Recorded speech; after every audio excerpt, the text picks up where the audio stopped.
নমস্কাৰ বন্ধু বান্ধৱীসকল আজি মই আপোনালোকলৈ এটা নতুন ভিডিঅ' লৈ আহিছোঁ তো হৈছে সংখ্যা প্ৰণালী নাম্বাৰ সিস্টেম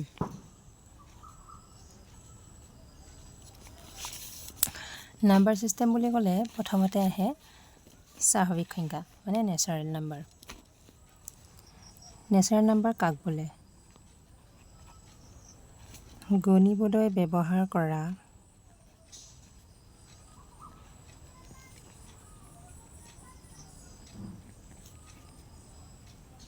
সংখ্যাবোৰক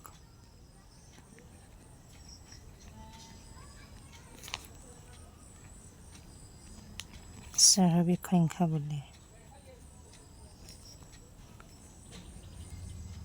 যেনে 1 2 3 4 5 আদি এতিয়া স্বাভাৱিক সংখ্যাৰ সংহতি হৈছে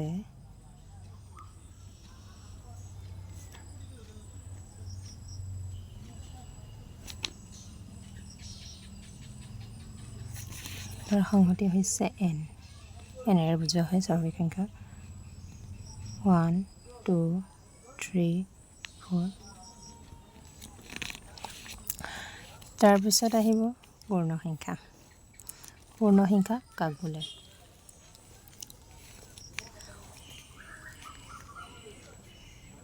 শূন্য আৰু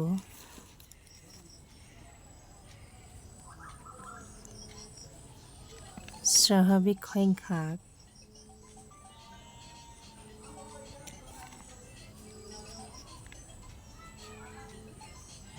একেলগে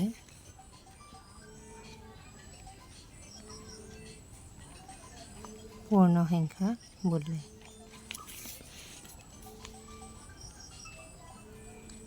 যেনে 0 1 2 3 4 5 আদি পূৰ্ণ সংখ্যাৰ সংহতি W 0 1 2 3 4 তাৰপিছত আহিব অখণ্ড সংখ্যা মানে ইন্টিজাৰ নাম্বাৰ অখণ্ড সংখ্যা কাক বোলে শূন্য আৰু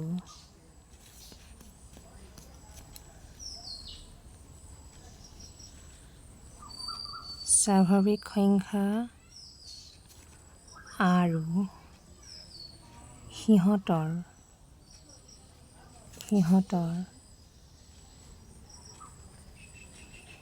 ঋণাত্মক সংখ্যাবোৰক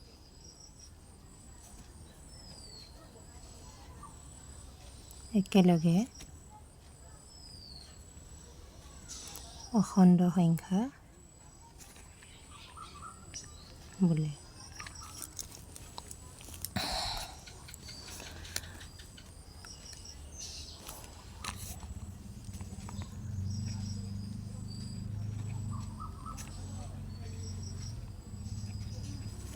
অখণ্ড সংখ্যাৰ সংহতি I বা Z অখণ্ড সংখ্যা হ'বলৈ হ'লে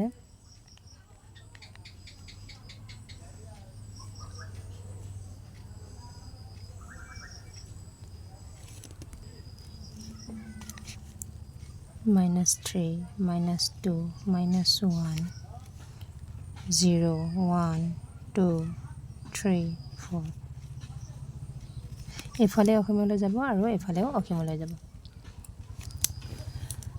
তাৰপিছত আহিছে মৌলিক সংখ্যা মানে প্ৰাইম নাম্বাৰ মৌলিক সংখ্যা কাক বোলে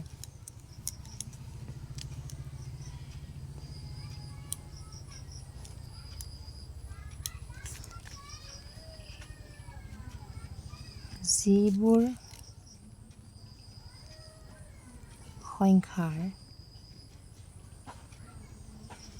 উৎপাদক 1 আৰু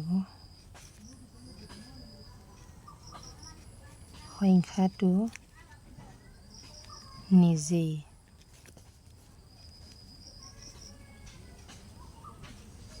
তেনেবোৰ সংখ্যাক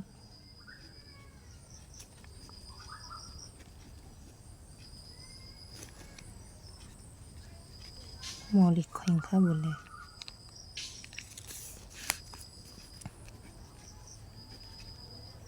যেনে 2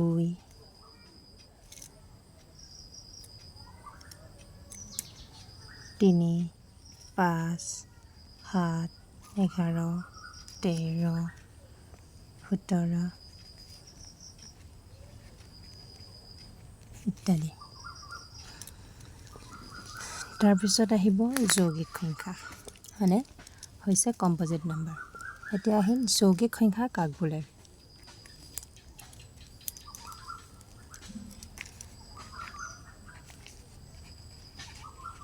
যিবোৰ সংখ্যাৰ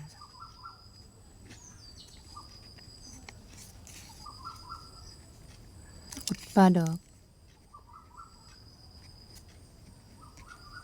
দুটাতকৈ অধিক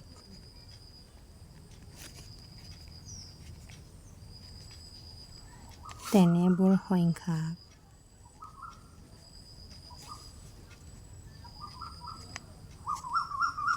যৌগিক সংখ্যা বোলে।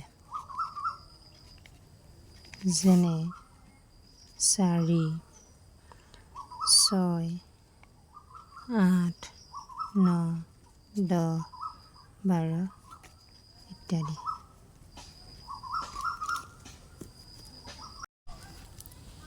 এতিয়া আহিছে যুগ্ম সংখ্যা মানে ইভেন নাম্বাৰ। যুগ্ম সংখ্যা কাক বোলে। যিবোৰ সংখ্যা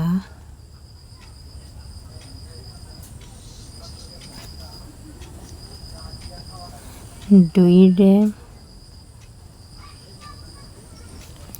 বিভাজ্য হয় তাকে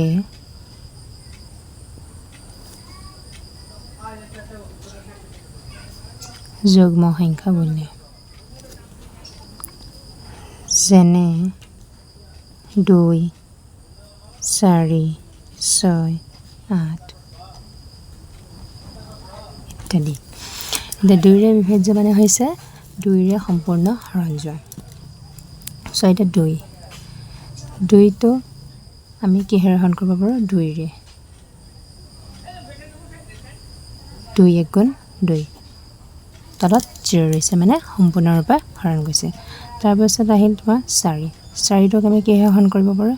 2ৰে 2 2 গুণ 4 মানে সম্পূৰ্ণৰূপে হৰণ গৈছে। শেষত কি আছে 0 আছে। তাৰপিছত চোৱা 6টো হৈছে যদি আমি 2ৰে হৰণ কৰোঁ 2 3 গুণ 6 মানে সম্পূৰ্ণ হৰণ গৈছে। 6 পৰা 6 গ'লে 0। এতিয়া বুজি পাইছে। তাৰপিছত আহিল অযুগ্ম সংখ্যা মানে অড নাম্বাৰ। যিবোৰ সংখ্যা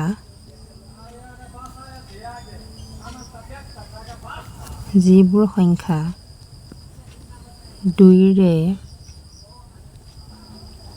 বিভাজ্য নহয় তেনেবোৰ সংখ্যাক অযুগ্ম সংখ্যা বোলে।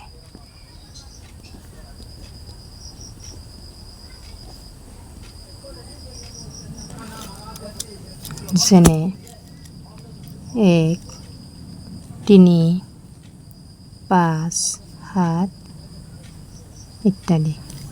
এতিয়া চোৱা 1ক 2ৰে হৰণ যাব নাযায়। তাৰপিছত আহিল তোমাৰ 3 2ৰে হৰণ যাব 2 1 গুণ 2 বাকী ৰ'ব 1। এইটোতো সম্পূৰ্ণ হৰণ নগ'ল সেইকাৰণে এইটো অযুগ্ম সংখ্যা। তাৰপিছত আহিছে 5ক চোৱা 2ৰে হৰণ যাব 2 2 গুণ 4 বাকী ৰ'ল 1। এইটো সম্পূৰ্ণ হৰণ নাযায়। 7ক 2ৰে চোৱা 2 3 গুণ 6 হ'ল 7ৰ পৰা 6 গ'লে 1। এইটো সম্পূৰ্ণ হৰণ নগ'ল সেইকাৰণে এইটো হৈছে অযুগ্ম নম্বৰ। এইকেইটা হৈছে কি অযুগ্ম নম্বৰ অযুগ্ম সংখ্যা। ঠিক আছে।